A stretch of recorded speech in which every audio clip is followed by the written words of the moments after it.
被折磨了数百年。小兄弟，谢了。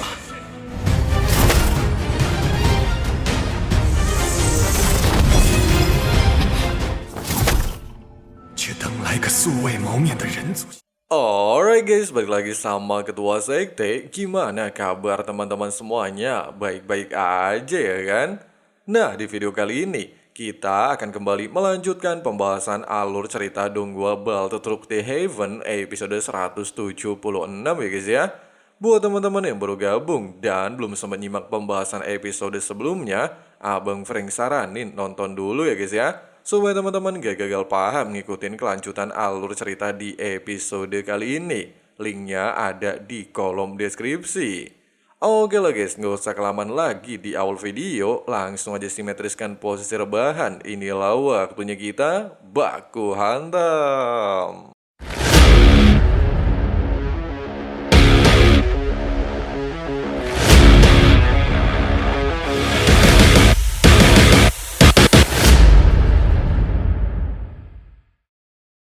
Sambil berjalan melintasi perbatasan suku Piton 9 Tanah, menyadari wilayah ini sangat dekat dengan istana suku Piton, King Lin meminta rekan-rekannya untuk menyembunyikan aura mereka dan segera mengikuti petunjuknya. Pasalnya dia bisa merasakan jika mata air kuning berada tidak jauh dari lokasi mereka. Namun untuk menghindari hal yang tidak diinginkan, Xiaoyan meminta trio seblak untuk selalu waspada.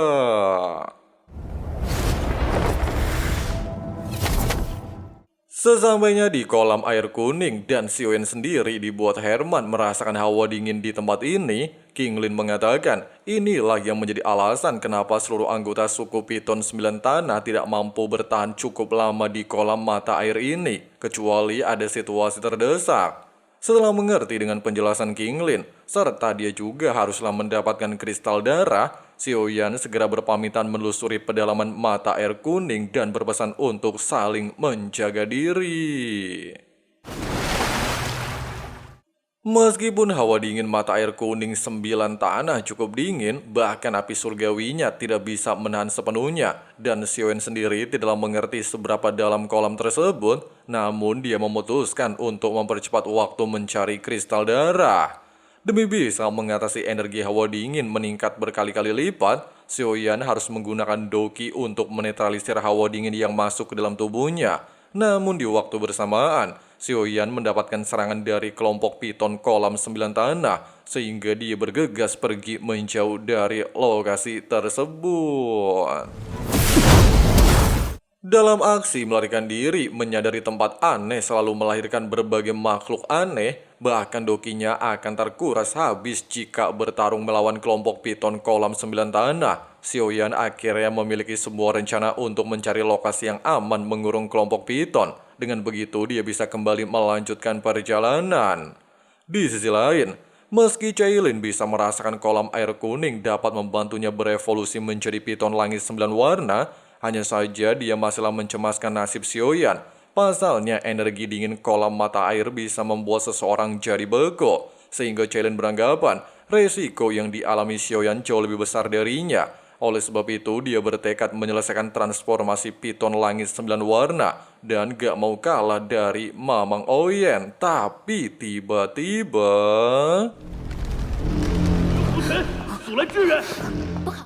Singkat cerita, setelah memasuki dasar kolam air 9 Tanah, Xiaoyan akhirnya tiba di permukaan dasar yang terhubung ke dalam suku Piton Bumi, sehingga dia mencoba untuk menelusuri setiap wilayah. Alhasil dengan beberapa kali penelusuran, Xiaoyan justru tidak menemukan apapun. Dia juga beranggapan apakah semua harta di tempat ini sudah diambil suku Piton 9 Tanah. Namun karena Xiaoyan tidak ingin pulang dengan tangan kosong, dia bertekad untuk menemukan kristal darah di tempat ini. Dan ternyata...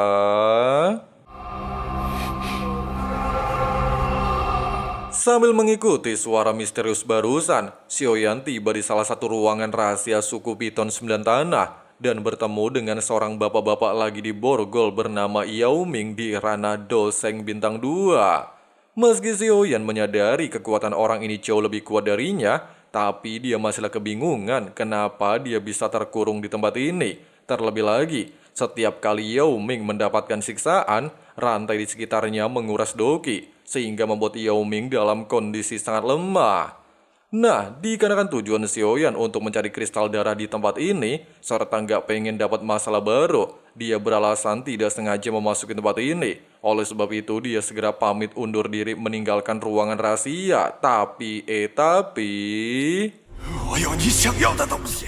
Singkatnya, mengetahui asal-usul Xiaoyan bukan dari sukunya, serta mendatangi wilayah terlarang untuk mencari kristal darah, Yao Ming lantas meminta Xiaoyan untuk berterus terang. Meskipun Tuan Muda Xiao mengelak ucapan Yao Ming, namun Yao Ming tidaklah mempermasalahkan hal tersebut. Selama Xiaoyan bersedia menyelamatkannya dari kurungan rantai selama ratusan tahun ini, Yao Ming berjanji akan memberitahu lokasi kristal darah mata air kuning.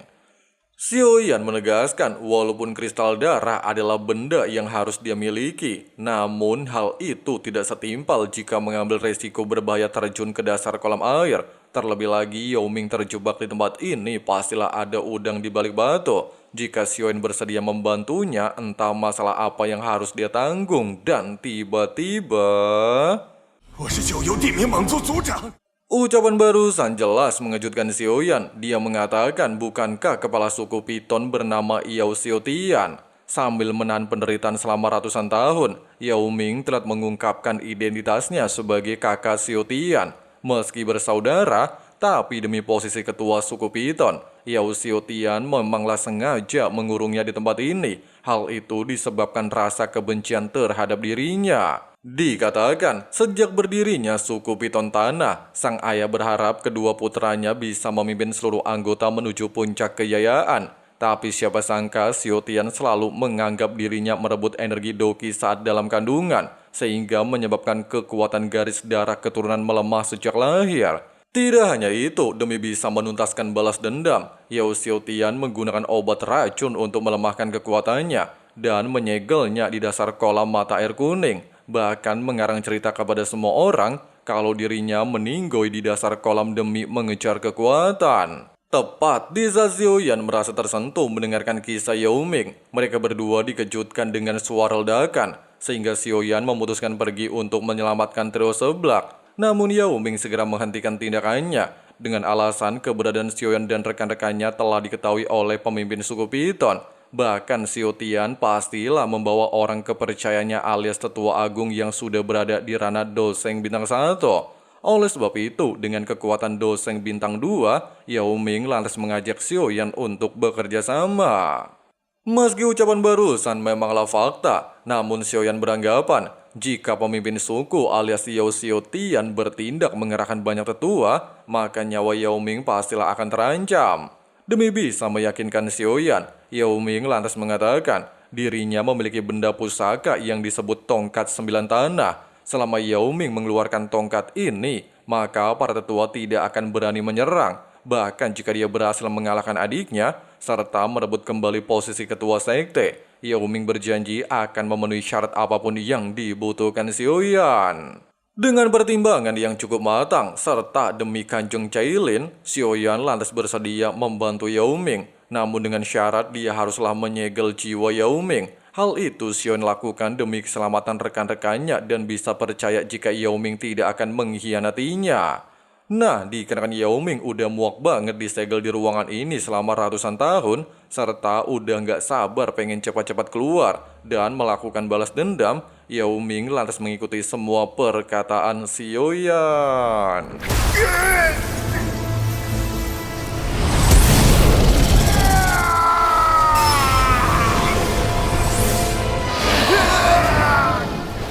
Singkatnya, setelah Yao Ming menepati janjinya memberikan kristal darah mata air kuning, Xiaoyan segera menanyakan bagaimana dirinya bisa membebaskan Yao Ming dari semua rantai di tempat ini. Yao Ming lantas mengatakan, Xiaoyan hanya perlu menghancurkan batu yin di ujung rantai besi. Dari sumber itulah melepaskan energi dingin untuk menguras Doqi. Selama Xiaoyan bisa menghancurkan rantai besi, maka Yao Ming akan terbebas. Meski dalam beberapa kali percobaan, pedang Alucard Xiaoyan sulit untuk menghancurkan batu yin mata air kuning dan tidak bisa meremehkan batu yang mampu menyegel Yao Ming selama ratusan tahun. Namun menurut Yao Ming, dengan kemampuan jiwa Xiaoyan, mungkin bisa menemukan titik lokasi batu yin mata air kuning. Oleh sebab itu, Xiaoyan segera melakukan penelusuran. 我被折磨了数百年，小兄弟，谢了。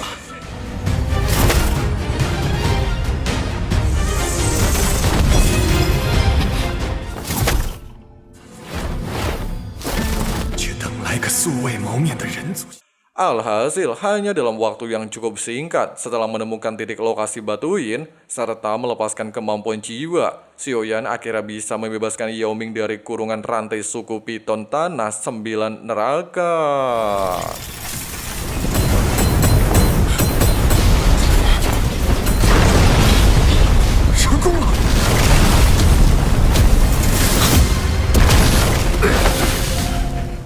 Sementara itu di aula utama Piton Tanah, ketika Yao Xiutian lagi menikmati keindahan tubuh dua LC, dia secara tidak sengaja merasakan rantai segel telah hancur, sehingga menandakan pastilah terjadi sesuatu di kolam mata air kuning. Meski hal itu mengejutkan Xiutian, hanya saja Tetua Agung memintanya untuk santuy. Dia sudah mengerahkan semua bawahan untuk melusuri wilayah monster, namun tidak menemukan jejak apapun. 不会让他有翻身之日的。 Nah guys, sebetulnya pembahasan alur cerita Donghua BTTH episode 176-nya. Gimana guys menurut kalian? Bener-bener mirip ya guys ya sama spoiler yang udah Mimin buatkan. Kalau kalian masih penasaran, langsung aja cek daftar spoiler BTTH ya guys ya. Oke lah guys, mungkin segitu dulu untuk pembahasan kali ini. Terima kasih banyak banget buat kalian yang udah nonton sampai habis. Jangan lupa subrek dan nyalain juga tombol loncengnya. Di sini Abang Frank si ketua sekte undur diri dulu. See you and bye. Bye. Can heal all, but how much time till we fall? It's awfully chilly outside when there's no shelter to hide. When everything is a lie, you'll find that out in some time. But when the things on your mind are all considered a crime, communication aside, we'll all just fight till we die. Is this an argument or just the start of it? Either way, I don't wanna be a part of it. Can I just get some space? I don't have the heart for this. I can't be picking up the pieces, fixing scars from this. Is this an argument or just the start of it? I wanna drive away so I can be so far from it. I wanna find a place where no one breaks their promises. Or maybe drown myself in something that is bottomless. Take me back to a place where I felt at home. Take me back to a day when we weren't alone. Take me back to an age when the world felt small.